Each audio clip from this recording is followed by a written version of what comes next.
Assalamu alaikum warahmatullahi wabarakatuh. I hope you are doing well. Welcome to MBBS journey. Let's discuss the difference between upper motor neuron lesion and lower motor neuron lesion. First of all हम देखते हैं upper motor neurons और lower motor neurons क्या होते हैं। Upper motor neurons वो neurons होते हैं जिनकी सेल बॉडीज़ कॉर्टेक्स और ब्रेन स्टेम से स्टार्ट होती हैं और उनके axons descending tracts of spinal cord में प्रेजेंट होते हैं, जबकि लोअर मोटर न्यूरॉन्स वो न्यूरॉन्स होते हैं जिनकी cell bodies anterior grey horn of spinal cord पे प्रेजेंट होती हैं और उनके एक्सॉन्स पेरिफेरल नर्व में प्रेजेंट होते हैं। अब बात करते हैं लीजन्स की।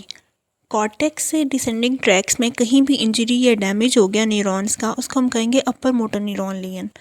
इसी तरह अगर anterior grey horn of spinal cord पे डैमेज हो गया या पेरिफेरल नर्व में न्यूरॉन्स डैमेज हो गए हैं या न्यूरोमस्कुलर जंक्शन पर न्यूरॉन्स डैमेज हो गए हैं तो हम उसको कहेंगे lower motor neuron lesion. Upper motor neuron lesion और लोअर मोटर न्यूरॉन लीजन के फीचर्स देखते हैं।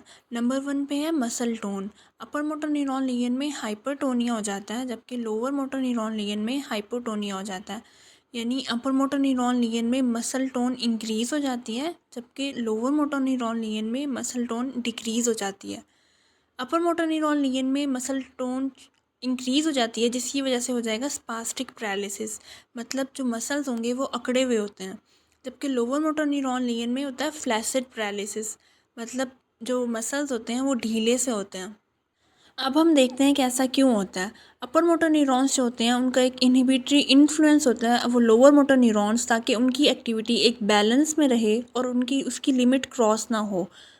जब अपर मोटर न्यूरॉन्स डैमेज हो जाते हैं तो उसका इनहिबिटरी इन्फ्लुएंस और वो लोअर मोटर न्यूरॉन्स ख़त्म हो जाता है, जिसकी वजह से जो लोअर मोटर न्यूरॉन्स जो होते हैं वो ओवर एक्साइटेड हो जाते हैं, वो अपनी एक्टिविटी ओवर शो करना शुरू कर देते हैं, जिसकी वजह से हाइपरटोनिया की सिम्टम्स आती हैं और स्पास्टिक पैरालिसिस हो जाता है। जबकि लोअर मोटर न्यूरॉन्स इटसेल्फ जो हैं वो मसल टोन को मेंटेन कर रहे होते हैं।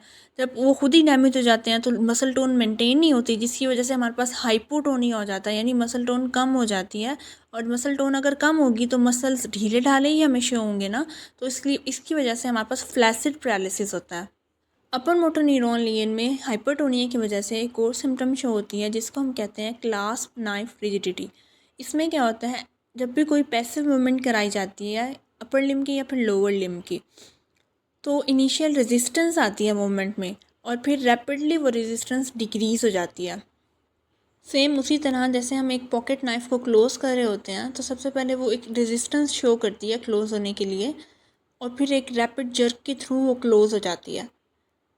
इस क्लैस्प नाइफ रिजिडिटी में भी बिल्कुल इसी तरह होता है। जब मसल मूवमेंट हम करवाते हैं तो सबसे पहले रेजिस्टेंस आती है, फिर वो रैपिडली रेजिस्टेंस कम हो जाती है और मसल मूवमेंट हो जाती है।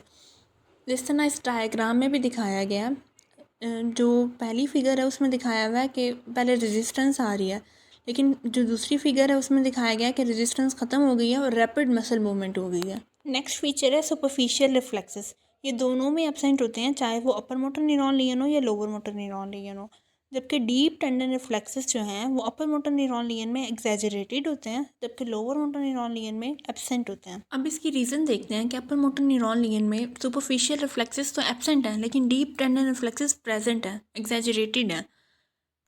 सुपरफिशियल रिफ्लेक्सेस पॉलीसाइनेप्टिक रिफ्लेक्सेस हैं, जबकि डीप टेंडन रिफ्लेक्सेस मोनोसाइनेप्टिक रिफ्लेक्सेस हैं। पॉलीसाइनेप्टिक रिफ्लेक्सेस का मतलब है कि वो मल्टीपल साइनेप्स बना रहे हैं।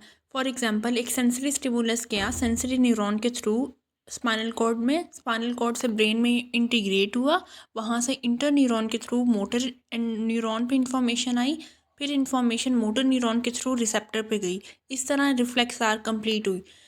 जबकि डीप टेंडन रिफ्लेक्सेस मोनोसाइनेप्टिक रिफ्लेक्सेस हैं, उसमें सिर्फ एक साइनेप्स बन रही होती है, मतलब सेंसरी न्यूरॉन के through information direct motor neuron पे पास हो जाती है और इस तरह रिफ्लेक्स आर्क कंप्लीट होती है। उसमें सिर्फ एक साइनेप्स होती है, जबकि सुपरफिशियल रिफ्लेक्सेस में मल्टीपल साइनेप्स होती हैं। हम सुपरफिशियल रिफ्लेक्स की एग्जांपल देख लेते हैं, जिसमें सबसे पहले है कॉर्नियल रिफ्लेक्स। अब कॉर्नियल रिफ्लेक्स क्या होता है, उसमें हम किसी भी कॉटन स्वैप से अगर हम कॉर्निया को टच करें तो ब्लिंकिंग ऑफ आइज़ होती है हमारे पास, उसका रिफ्लेक्स हमारे पास ब्लिंकिंग ऑफ आइज़ है। अब इसका रिफ्लेक्स आर्क देख लेते हैं। सबसे पहले हम सेंसरी स्टिमुलस किया कॉर्निया के थ्रू, सेंसरी न्यूरॉन के थ्रू हमारे पास स्पाइनल न्यूक्लियस ऑफ ट्राइजेमिनल, वहाँ से इंटर न्यूरॉन राइज हुआ जिसने स्पाइनल ट्राइजेमिनल न्यूक्लियस से हमारे पास फेशियल न्यूक्लियस में इंफॉर्मेशन ट्रांसफ़र की। अब फेशियल न्यूक्लियस से हमारे पास मोटर न्यूरॉन निकला जिसने फेशियल मसल्स यानी ऑर्बिकुलरिस ओकुलाई जो कि आई का मसल है उसको इन्फॉर्मेशन दी, और जिसकी वजह से हमारे पास रिफ्लेक्स हुआ ब्लिंकिंग ऑफ आइस। अब इसमें हमारे पास दो साइनैप्स बन रही हैं, तो हम इसलिए इसको कह रहे हैं पॉलीसाइनेप्टिक रिफ्लेक्स। अब इसमें जो है ना अपर मोटर न्यूरॉन इन्वॉल्व हो रहा है। इसी तरह जब अपर मोटर न्यूरॉन यहाँ पे डैमेज हो गया तो रिफ्लेक्स आर्क कंप्लीट नहीं होगी। जब रिफ्लेक्स आर्क कंप्लीट नहीं होगी तो जो रिफ्लेक्स होगा वो लॉस हो जाएगा हमारे पास। इस तरह सुपरफिशियल रिफ्लेक्सेस अपर मोटर न्यूरॉन लिगेंड में लॉस हो जाते हैं, यानी कि एब्सेंट होते हैं। इस स्लाइड में सेकंड फीचर है प्लांटर रिफ्लेक्स। अपर मोटर न्यूरॉन लिगेंड में पॉजिटिव बेबिस्की साइन शो होता है, जबकि लोअर मोटर न्यूरॉन लिगेंड में नेगेटिव बेबिस्की साइन शो होता है। अब हम देखते हैं प्लांटर रिफ्लेक्स होता क्या है। इसका मेथड ये है कि हम सोल ऑफ फुट पे किसी भी पॉइंटेड ऑब्जेक्ट से स्ट्रोक करते हैं from heel to base of the foot, और फिर हम कर्व करते हैं medially towards a big toe. ये हम स्टिमुलस दे रहे होते हैं बेसिकली, और इसका रिस्पॉन्स आता है हमारे पास फ्लेक्शन ऑफ द टूल्स, जो इसका नॉर्मल रिस्पॉन्स है जिसको हम प्लांटर रिफ्लेक्स कहते हैं। अब ये जब एबनॉर्मल हो जाता है फिर ये बेबिस्की साइन बन जाता है। अब बेबिस्की साइन में क्या होता है, जो बिग टो है उसकी एक्सटेंशन हो जाती है और जो बाकी टोज हैं वो खुल जाते हैं, यानी वो फैन आउट हो जाते हैं। इसको हम पॉजिटिव बेबिस्की साइन कहते हैं। पॉजिटिव बेबिस्की साइन हमारे पास तीन कंडीशंस में शो होता है। एक अपर मोटर न्यूरॉन लिगेंड में, इन्फेंसी में यानी जो शेरख्वार बच्चे होते हैं, छोटे बच्चे होते हैं उनमें, और डीप स्लीप के अंदर। अब क्वेश्चन ये राइज होता है कि जो प्लांटर रिफ्लेक्स है वो भी एक सुपरफिशियल रिफ्लेक्स है। बाकी सुपरफिशियल रिफ्लेक्सेस की तरह ये अपर मोटर न्यूरॉन लिगेंड और लोअर मोटर न्यूरॉन लिगेंड में एब्सेंट क्यों नहीं होता, जबकि पॉजिटिव बेबिस्की साइन हमारे पास शो हो रहा होता है। इसकी रीज़न ये है कि जो बेबिस्की साइन है, इसकी रीज़न ये है कि जब कोई बच्चा छोटा होता है तो उसका जो ये रिफ्लेक्स होता है प्लांटर रिफ्लेक्स, ये टोटली एक स्पाइनल रिफ्लेक्स होता है। इसमें हायर सेंटर्स इन्वॉल्व नहीं होते। लेकिन जैसे ही बच्चा बड़ा होता है तो माइलिनेशन स्टार्ट हो जाती है, जिसकी वजह से हमारे पास हायर सेंटर्स भी इन्वॉल्व हो जाते हैं इस रिफ्लेक्स के अंदर। लेकिन उनका जो कंट्रोल है वो सिर्फ हायर लेवल पे ही होता है। जब अपर मोटर न्यूरॉन लिगेंड हो जाएगी तो हायर लेवल का जो कंट्रोल है वो ख़त्म होगा, सिर्फ जो स्पाइनल रिफ्लेक्स है वो लॉस नहीं होता। इसीलिए जो इसका स्पाइनल रिफ्लेक्स है, जो कि इसका एक्सटेंसर रिस्पॉन्स आ रहा था, जिसका इन्फेंसी के अंदर भी एक्सटेंसर रिस्पॉन्स था इसका, तो वही एक्सटेंसर रिस्पॉन्स ही शो होगा, जिसको हम पॉजिटिव बेबिस्की साइन कहेंगे। नेक्स्ट फीचर है डीप टेंडन रिफ्लेक्सेस। अपर मोटर न्यूरॉन लिगेंड में डीप टेंडन रिफ्लेक्सेस एक्सैजरेटेड होते हैं, जबकि लोअर मोटर न्यूरॉन लिगेंड में एब्सेंट होते हैं। इसकी रीज़न सेम वही है जो हाइपोटोनिया और स्पास्टिक पैरालिसिस की थी, कि जो अपर मोटर न्यूरॉन्स होते हैं उनका एक इनहिबिटरी इन्फ्लुएंस होता है लोअर मोटर न्यूरॉन्स के ऊपर। जब इनहिबिटरी इन्फ्लुएंस उनका ख़त्म हो जाता है तो लोअर मोटर न्यूरॉन्स होते हैं वो सुपर एक्साइटेड हो जाते हैं और वो अपनी ओवर एक्टिविटी शो करना स्टार्ट कर देते हैं। इसकी वजह से वो जो रिफ्लेक्स शो कर रहे होते हैं वो भी ज़्यादा हो जाता है। इस वजह से इसको हाइपर रिफ्लेक्सिया या फिर डीप टेंडन रिफ्लेक्सेस एक्सैजरेटेड कहते हैं। जबकि लोअर मोटर न्यूरॉन लेन के अंदर चूँकि लोअर मोटर न्यूरॉन्स डैमेज हो रहे हैं तो रिफ्लेक्स आर्क इटसेल्फ ही डैमेज हो रही है, तो ना सुपरफिशियल रिफ्लेक्सेस शो होते हैं उसमें, ना ही डीप टेंडन रिफ्लेक्सेस शो होते हैं। नेक्स्ट फीचर है एंकल क्लोनस। एंकल क्लोनस अपर मोटर न्यूरॉन लिगेंड में प्रेजेंट होता है, जबकि वो लोअर मोटर न्यूरॉन लिगेंड में एब्सेंट होता है। अब एंकल क्लोनस होता क्या है? क्लोनस जो है ना बेसिकली एक एबनॉर्मल रिफ्लेक्स रिस्पॉन्स है जिसमें इनवॉलेंट्री और रिदमिक मसल कॉन्ट्रैक्शंस होती हैं। हम एंकल क्लोनस की बात करते हैं, इसमें जब हम फुट को डॉर्सी फ्लेक्स करते हैं सडन, तो इसमें क्या होता है कि सडन डॉर्सी फ्लेक्शन के नतीजे में रिदमिक और इनवॉलेंट्री डॉर्सी फ्लेक्शन स्टार्ट हो जाती है, जो कि मुसलसल रहती है कुछ देर के लिए, और ये टिपिकली अपर मोटर न्यूरॉन लिगेंड का ही फीचर है।